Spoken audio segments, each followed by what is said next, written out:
बरान तहकीकात कर रहा है।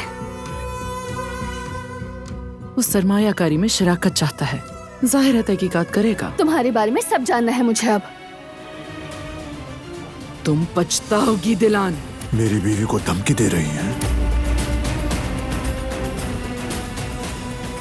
किस हक से इतनी जुर्रत हुई?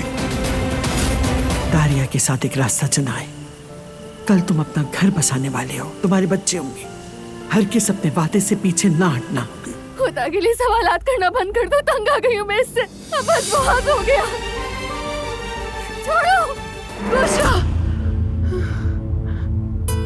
आप ठीक हैं? जब तक मैं अपनी बेटी का इंतकाम ना ले लूं, ये ख्वाब खत्म नहीं होंगे।